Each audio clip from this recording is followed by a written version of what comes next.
Welcome to the Simpler Business Podcast, where we talk about ways to do what you love and serve your people in a way that brings you income and freedom. I'm your host, Marissa Roberts. Join me as I chat with my favorite entrepreneurs about how they simplify their biz so that you can simplify yours. Today, we're chatting with Elizabeth Averyanova on how personal branding and impactful design can help you convert your audience into paying clients. Founder of Studio Classica, Elizabeth is a brand strategist, digital marketing expert, web designer, and architectural designer who helps purpose-driven female entrepreneurs scale their businesses with impactful designs that attract dream clients, elevate their online presence, and book out their offers while creating a lasting legacy in the world. Elizabeth and her team of highly skilled designers and brand strategists specialize in creating strong, intentional brands, all-in-one websites, high converting sales funnels, and scalable coaching program launches.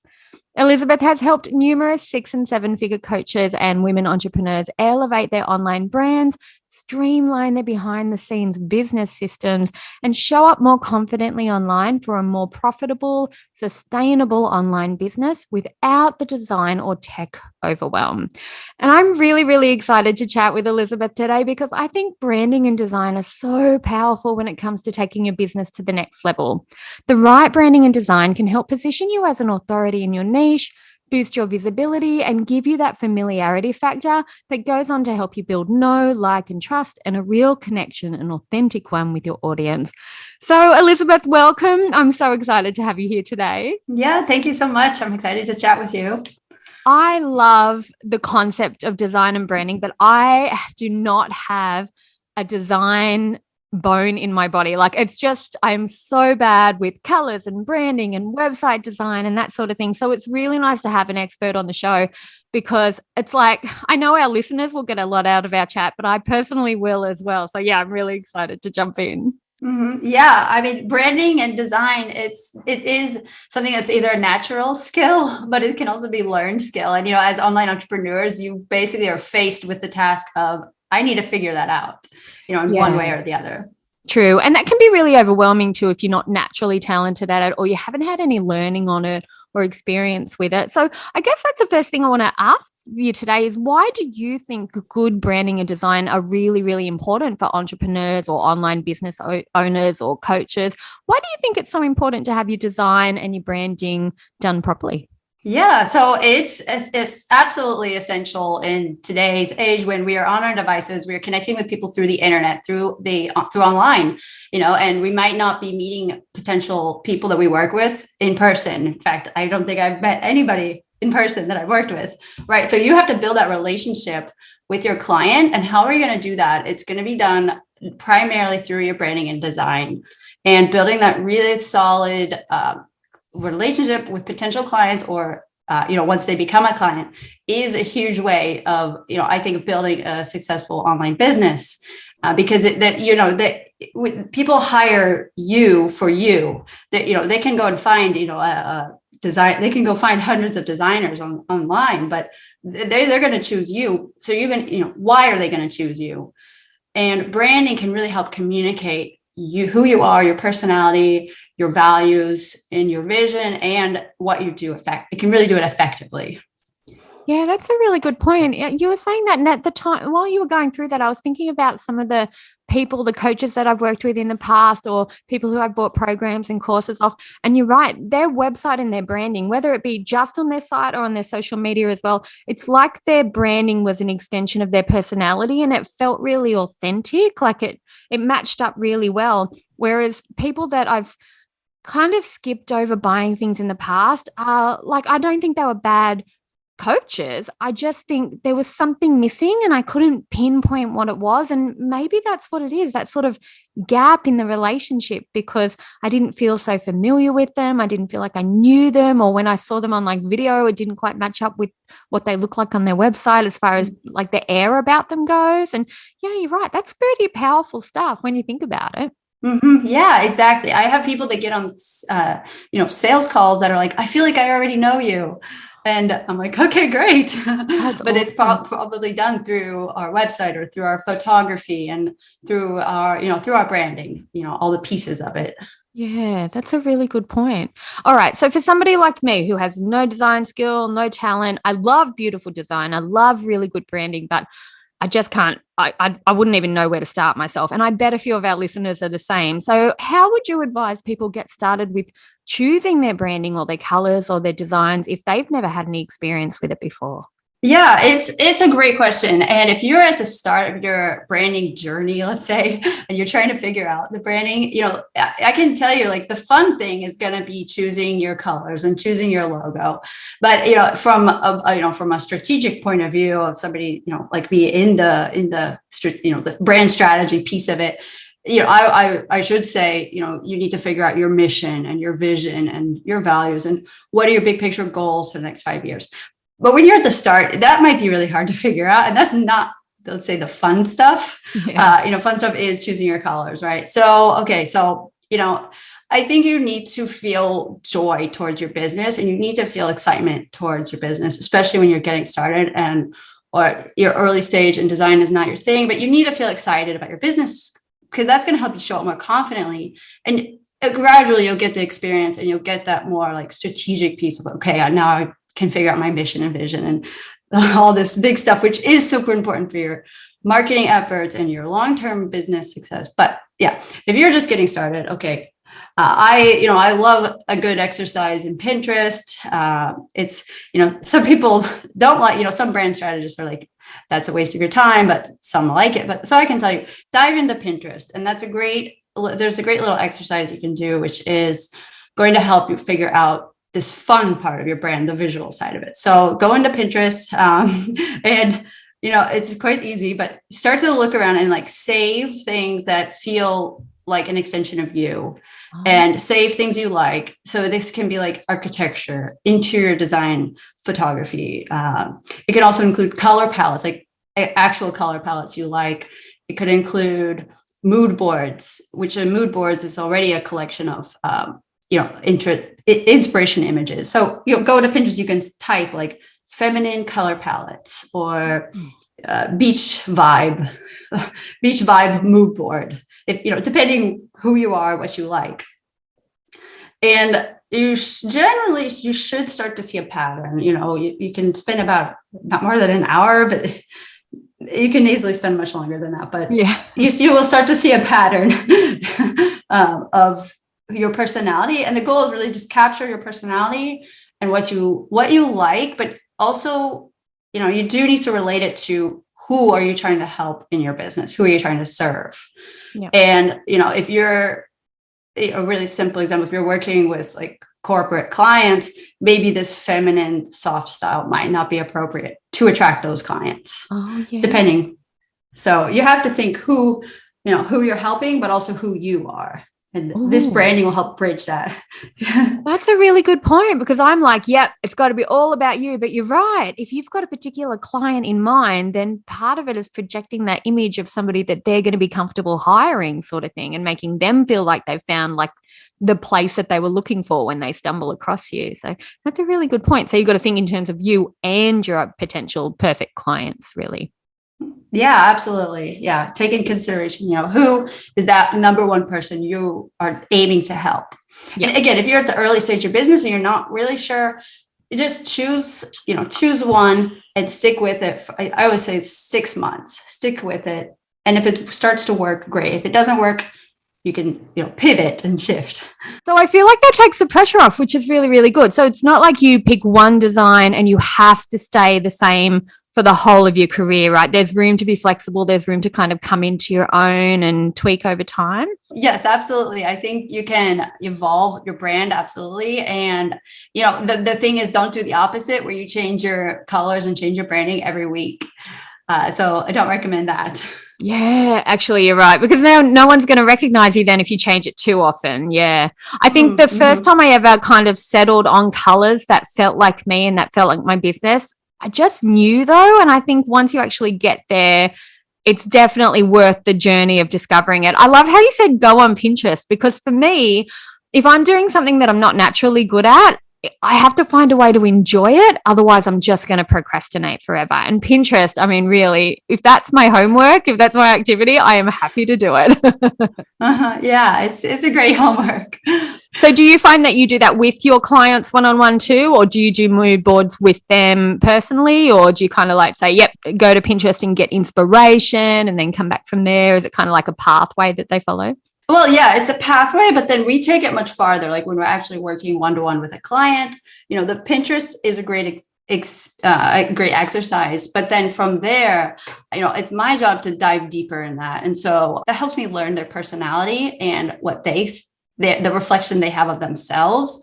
But then it's my job to also dive deeper into, again, who is their ideal client. So that's something we research deeply. We go in, we figure out who are they trying to serve, and we really understand that market. And then we tie in the piece where where you dive into their goals and you dive deeper into that. And what are their goals for this year and for the next 5 years, and really understanding what's the direction and trajectory of their business that they hope for. And we want to make sure the branding is going to tie that together with, the goals, their ideal clients. And we also dive deeper into their personality. So I have, a more detailed questionnaire process that helps me understand that too. So we take it to the next level at that point. And from there, then it really informs our design decisions and the branding visual decisions after that. I love that. And I think that's probably what's going to set them apart from just buying a website template and looking like every other coach, right? Is that it's their personality, it's their client, and it's your skill that brings that all together and presents a beautiful outcome as a result. That sounds really, really amazing. So what about mistakes? I know that there's probably a few little errors that you can make if you're trying to do your branding for the first time or working out what sort of designs or colors or how you want your online presence to look. What are some of the common mistakes you've come across in the past with entrepreneurs and business owners and their branding? Mm-hmm. So I always take time, to check out on Instagram, it's easy to get down the rabbit hole of scrolling on Instagram, but I'm also doing it as research for exactly this reason of like, what's not working? What is like repelling me from wanting to look at somebody's profile. So the number one mistake I see is mixing too many templates. So if you're not ready to work with a brand designer or a web designer at a deeper level, then, templates are a great starting point, but you start to mix too many templates. It's inconsistent. It doesn't, convey who you are when you start to mix up everything. And it's people can't recognize it's you, and they'll just keep scrolling because they don't know that, oh, that's a post from you, because it starts to like look all mixed up. Yeah. So number one mistake is just taking too many templates and trying to use them in your Instagram posts, and it doesn't look consistent. The second mistake is kind of related to that, but it's when you start to mix too many fonts. And, this is easy to do because you take templates here and there, and then you're not thinking about those fonts. Like maybe that one post looks really good, but how does everything look together? Is it creating a, consistent, let's say, elevated experience for people who, are coming across your profile? So mixing up too many fonts is a huge mistake we see. So the solution for that is just quite simple. Stick with 2 fonts, not more than 3 fonts. Oh, that's a good point. Yeah. And fonts can look quite similar to each other, but actually differ quite a bit once you're actually looking at a lot of posts at once. And so if you've got somebody binging your content, it's going to look really haphazard if it's all different, isn't it? And it kind of doesn't give that polished, confident look really that people are looking for in someone who's going to coach them on something anyway. Mm-hmm, mm-hmm. Yeah. Yeah.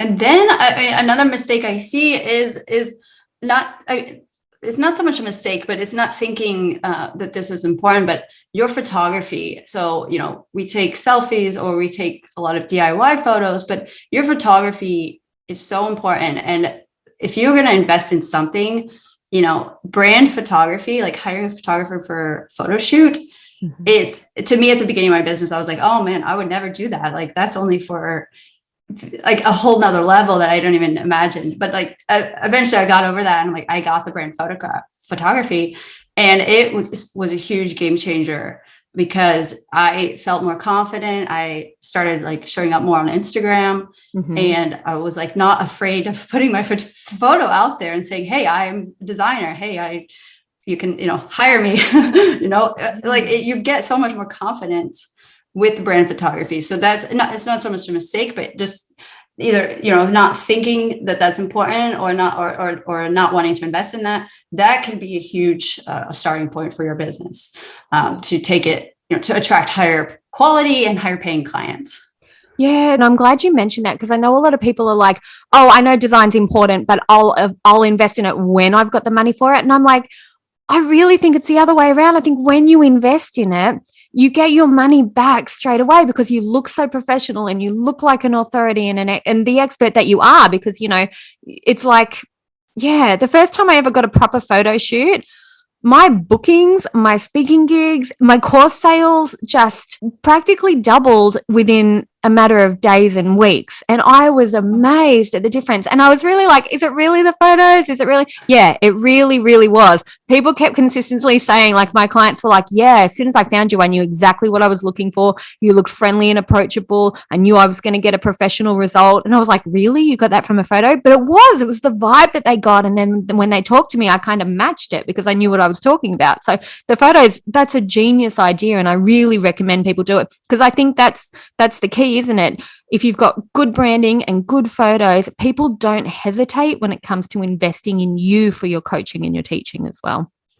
Oh, I love that. Yeah, you had all that, great success from the photos. And yeah, it really was the reason. You're also backing it up with the experience and the results you can get. So yeah, these things, they just go hand in hand, having consistent, beautiful design that elevates your impression online, so that when somebody's first coming across your website or your social media platforms, they know instantly this could be the right solution for me. That's what you want. That's the ultimate what you want. Yeah, absolutely. And if you've set up your business so that you can take a new person and kind of walk them through what it's like to work with you, having a nice brand to go with that, it's almost like it helps the whole thing flow even more smoothly. So yeah, I think that's really, really exciting. Yeah. Oh, Elizabeth, thank you so much for sharing all this stuff with us, because it's really nice to have somebody who has a creative brain on the show, but also knows how to tie that into business development and getting business results. So this has been a really fun chat, and I'm so excited to go on Pinterest now and just have a bit of a look around and see what it feels like in terms of my own design style. So thank you for the inspiration. Yeah, you're welcome. And this is a great topic. Don't overlook your branding, of course. And if you're thinking like, is this going to be the right thing to give attention to in your business? Probably the answer is yes. Like, there's always ways to make your brand experience better. And it's an evolution process. So yeah. So for people who want to kind of do a little bit of like dip their toe in, or maybe see more from you, so that when they're ready for their branding experience, they know where to find you, where's the best place that they can find you? Is it a website? Is it socials? How do they get more from you? Yeah, we have our website. You can check out studioclassica.com with an A at the end, studioclassica.com. Lovely. And you're on Instagram too, I think. Yeah, on Instagram, it's under my name, which is hard to say, but Elizabeth Averyanova. Lovely. On Instagram. Well, is it okay if I leave links in the show notes so people can find it nice and easy? Yeah, perfect. Excellent. All right. Well, thank you so much for being on the show today. I've really enjoyed our chat, and you've got a lot of really good insights that I've learned a lot from just in the space of a short, quick chat here. I'm really excited to find out more about branding and design, and share that with our listeners as well. So thank you so much for being here. And everybody, if you've enjoyed this episode, go ahead and check out Elizabeth's website and her Instagram, and we hope you found it helpful, and I'll see you in the next episode. I hope you enjoyed this episode of the Simpler Business Podcast. If you did, please subscribe, rate, and review us on Apple Podcasts. There's a link in the show notes to make it nice and easy for you, just the way we like it. If you're ready to simplify and scale your business, you can get started with my free audio class at marissaroberts.com. See you next time.